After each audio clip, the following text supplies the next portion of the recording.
Hi, my name is Lashana Grimes, and for my technology presentation, I'm going to be doing Weebly for Education. This is a really good tool to use. In my technology class, I use it for student blogs, but it can also be used for student portfolios as well as developing teacher websites. The really cool thing about this is that it's free for up to 40 accounts. So, let's jump right in. What you'll do to get started is you will sign up for an account here. I'm not going to actually sign up for an account because I already have an account, so I'm going to go ahead and put my account in.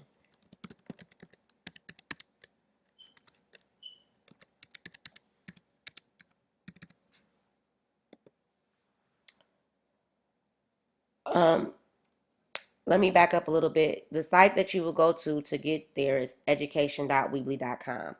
So once you sign in, it brings you to a control center where you have your sites that you have created, and these are your actual sites. Like if you get a teacher website, it has a list of your classes and your students, all the domains that's under your class and your students, um, your sites and your student sites, your actual account, and then support. And they're really good about getting back with you and helping you if you have any problems. So I'm just going to show you this real quickly. This is the actual website, and you can use this as your class website. You can even have students upload assignments. I don't use this for uploading assignments. I actually use Google Classroom, but if you don't have Google Classroom, this is a great alternative. You can also put your syllabus up. It's a good way to communicate with parents and students. So I'm going to exit out of this to show you the actual use that I use it for, which are blogs. So if you go into My Students, you can create a class. And you'll have to create your class first. So you go to Add a Class. Um, you can develop your class, Science 101. You can select your grade all the way up to post-secondary or other. And I'll just pick one. Right from this site, you can make your students' blocks public or private. I make my student blocks public. You can make your student blocks private if you would like. Um, if you do make it private, you'll have to create a password, and then you would create the class. From there, you would add the student. So you would put the student's name, John Doe. It will automatically create a username. If you wanted to create a different username, you could. And then I create the passwords um, and assign them to the students. So password. Once you get done, you can go ahead and add. And as you can see, it won't let me add because I'm actually over my limit. I have 40 accounts already. But from there, you would create a class list and you would do that for each student. So I'm going to go to one of my actual classes. And as you can see, it lists here their usernames, their actual first name, and then their actual last name. And you can get to their sites right from here. I can also print out a student list, which I give to each student. And what this will print out is the website that they can go to log on, their username, and their password so that they can have a copy of it. And then I make a master copy of this. Okay. The website that they will go to sign on looks like this. And it's students.weebly.com. And they will just put their username and password in and then log in. Okay. So the cool thing about Weebly.com is that the teacher, even though it's open for students and it's very creative, the students can take control of their own learning. The teacher has some rights to moderate what's going on. So everything and anything is not just going out there. So when you go to moderate blogs, it's really cool. It shows you the date that the student um, last edited their site, the comments that they wrote, what they commented on. You can actually pull their site up, and you can approve it. After you look at their site, you can either approve it to go public or you can delete it if it's inappropriate or it's not grammatically correct or whatever. or you could put it in spam. That's pretty cool. I like this because it gives the teacher some control as to what's going out there and not just anything and everything is going out there. Also, you can set your class settings. So, once again, here you can set it to public or private. You can also have their work held for moderation, which means that you get to look at it before it ever goes out. Um, Once you get done, you can also let students search Flickr for images to put into their sites. Once you get done with this, you can save it and that's set up. And like I said, you can also go straight to your student sites from here. That's pretty much how you set it up. Now I want to actually go to some of my student sites so that you can see what they do. So this is one of my students' site, and they come up with a home page and then their blog page. And their home page can be anything. It can be something for tips of the day, to quotes, to whatever they want to put that's creative. So this student chose to do um, Tips for Life by Nichelle, okay? And she chose to just do different tips each week. So for this tip this week is everything is not for the risking, hashtag think. And she talks about a teenager, and you could just read it. A teenager Australian boy, 17-year-old Sam, went spearfishing while there were sharks. He dipped his hand for a feel of the shark. Fortunately, he captured the video of the shark attack on his cell phone. Smith suffered gashes in his hand and bones damage.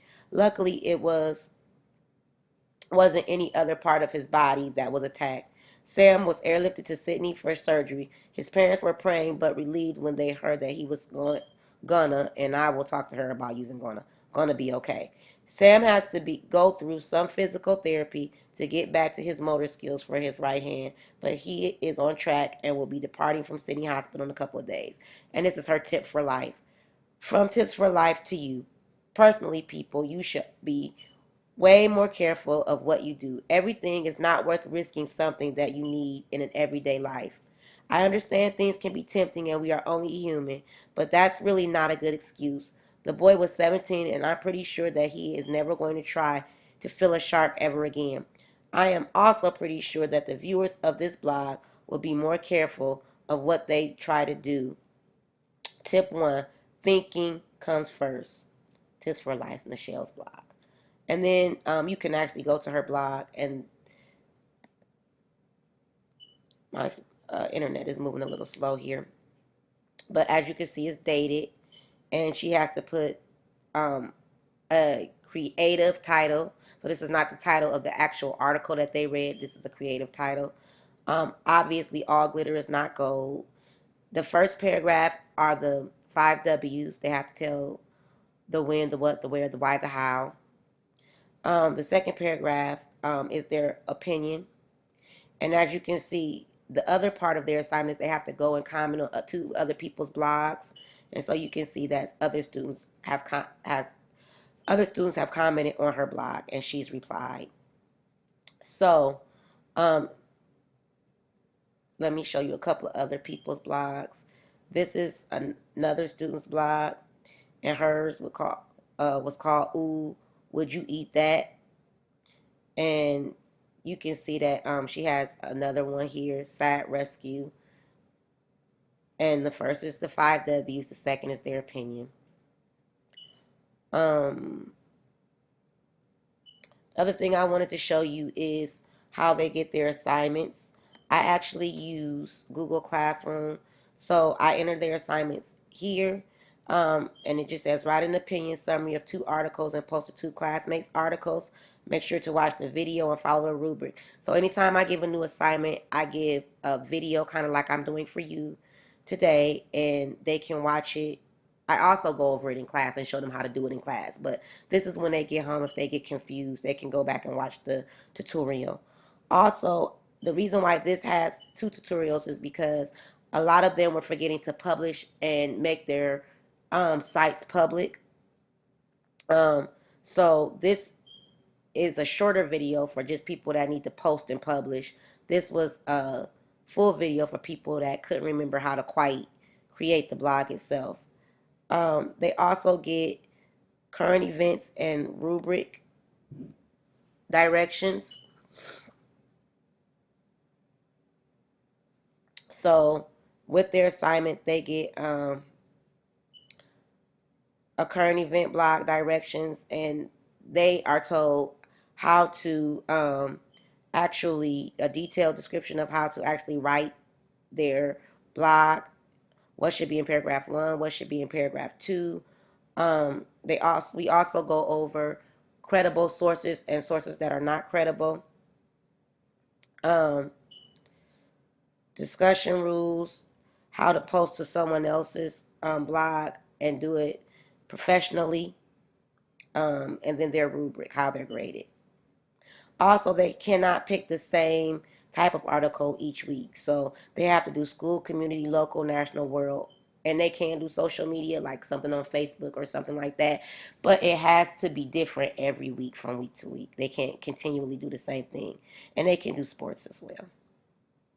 Um, the other thing I wanted to show you about their blog is that they have to link it back to their source somehow. So here if you push this, she's linking it back to the original article.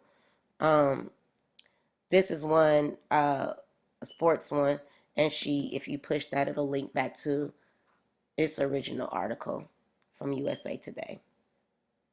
So they have to link it back to their original source as well. The last thing I would like to show you is how easy it is for the students, and I'm going to actually use my site to show you, or a site, just a sample site. So when they go into their sites, they can choose their background or whatever.